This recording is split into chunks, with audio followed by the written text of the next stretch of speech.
In a world where everyone is posting, posing, sharing, and shouting, there's a small group of people who stay strangely quiet. No selfies, no polished portraits, sometimes not even a profile picture. And most people think they're antisocial, insecure, or hiding something. But the truth, people who never post their photos often share one rare, powerful trait, a trait most of us wish we had. Tonight, you're going to discover what it is. Let's be honest, posting pictures has become a kind of currency. Attention, validation, identity, status. You show who you are by what you look like, or at least by what you want people to think you look like. And the pressure to trade in this currency is immense. Research shows over 70% of social media users edit their photos before posting, chiseling away at reality to fit a digital ideal. We smooth skin, brighten eyes, shrink waists, all in the service of the algorithm, of the audience. And every time we do that, we pay a small tax on our self-esteem. Psychologists call it self-objectification. We start seeing ourselves not as a person, but as an object, to be viewed, to be rated.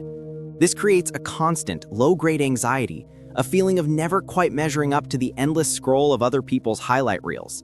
Most people follow that script. They share every angle, every moment, every filter. But a few quietly step outside the play, and that's where the story begins.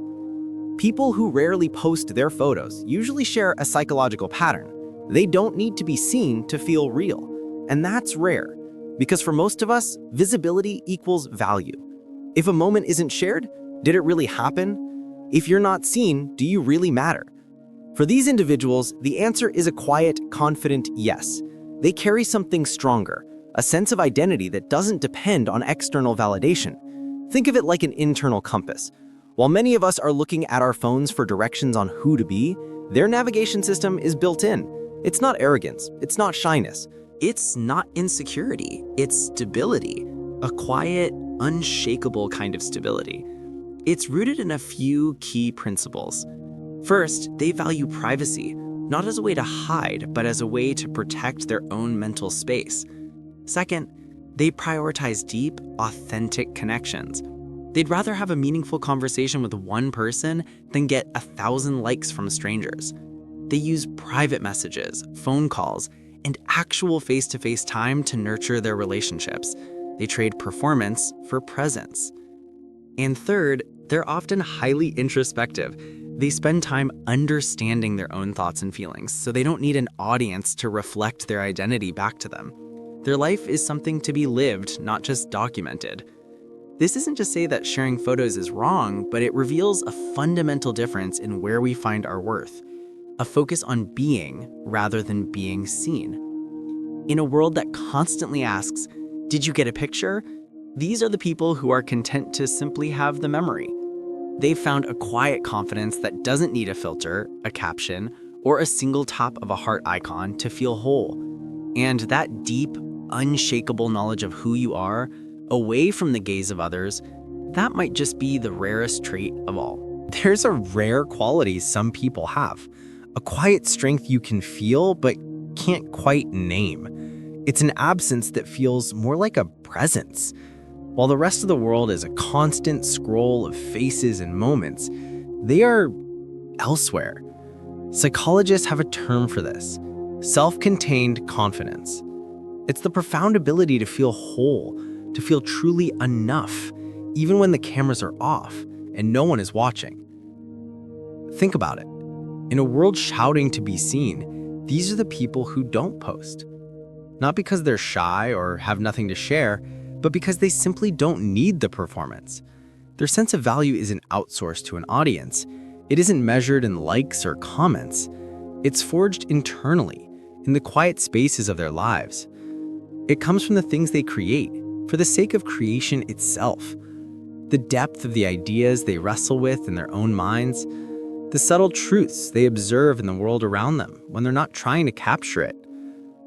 Their value is in what they choose to protect, in the integrity of a private life. It's in what they know about themselves, away from any stage, any screen. For them, life isn't a broadcast to be optimized. It's a personal experience to be lived. And the modern impulse to share everything feels fundamentally unnatural, like speaking a language they were never meant to learn. And here lies the great misunderstood paradox. In our culture of assumed transparency, the person who holds back, who maintains a quiet boundary, is often judged the harshest. The questions bubble up almost instantly, don't they? Why so secretive? Why so private? What are they trying to hide? We've been conditioned to see a closed door as a locked secret. We mistake privacy for suspicion. But the reality is far more powerful and turns that judgment completely on its head. The people who share the least often know themselves the most. They've made a conscious trade. They've swapped the exhausting role of the constant performer for the insightful role of the quiet observer. While the world is busy reacting in real time, they are reflecting. They think before they speak, feel before they post.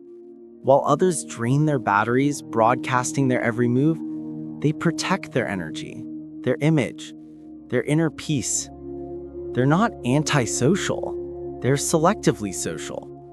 It's a fundamental shift in orientation. Because while so many of us feel the relentless pressure to curate our lives into a perfect storyline for public consumption, These individuals are simply and profoundly living theirs. So what does this way of being actually grant them? What is the reward for stepping off the stage? The research points to a set of psychological superpowers that are increasingly rare. It shows up as a deeper emotional resilience, not a hardness, but a flexibility, the ability to bend without breaking when life inevitably gets hard, because their core isn't dependent on a fragile external consensus. It manifests as stronger, healthier boundaries, a clear intuitive sense of where they end and the world begins. This isn't about building walls to shut people out. It's about having a functional gate to let the right things in. With this comes a genuine, high-definition self-awareness. And when you truly know yourself, the need for social comparison just fades. It loses its power. This cascade of effects leads to a profound reduction in anxiety and a quieter, more grounded ego.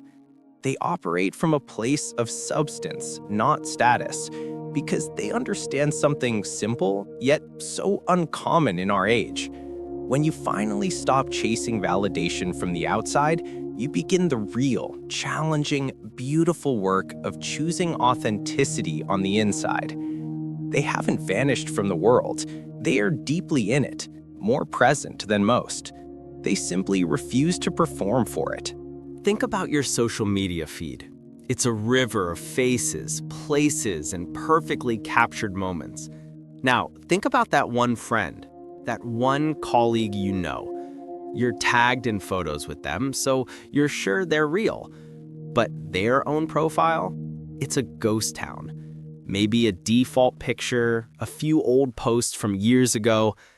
It's easy to jump to conclusions, isn't it? To assume they're shy, or maybe a little insecure. But the next time you meet someone like that, someone who never posts photos, pause for a second. Look closer, because you might be looking at a different kind of person entirely. Not someone who is afraid to be seen, but someone who doesn't need to be. This is the kind of person who doesn't require applause to know they've done a good job. They find the validation in the act itself, not the reaction to it. They don't crave the constant hum of digital attention because their life is already full, their connection's already real. Their identity isn't built on the shaky ground of public approval, so it can't be washed away by a lack of likes or a dip in engagement.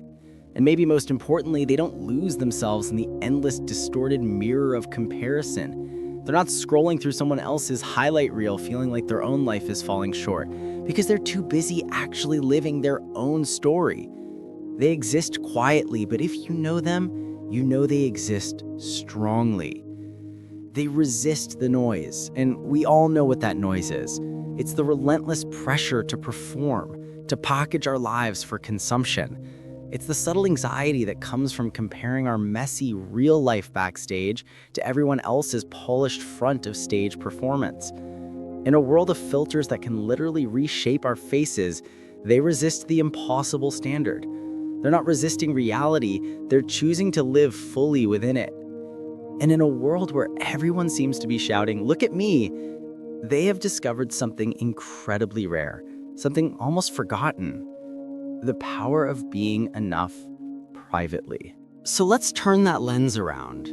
Ask yourself this: when was the last time you lived a moment without immediately thinking about how to capture it? When you saw something beautiful, a sunset, a piece of street art, a child's unfiltered laugh, and your first instinct wasn't to reach for your phone, but just to let the moment wash over you, to be fully present for it. When was the last time you recognized your own worth without needing an audience to confirm it? A quiet moment of pride, a feeling of contentment that was just for you, no one else. People who never post their photos aren't missing out. In fact, they're reminding us of a fundamental truth we may have forgotten in the digital haze. Your value isn't a picture. It's not something that can be cropped, filtered, or hashtagged. It's a presence. It's the energy you bring into a room, the focus you give to a conversation, the way you make people feel long after the camera is put away. And sometimes the strongest people are the ones who stay unseen.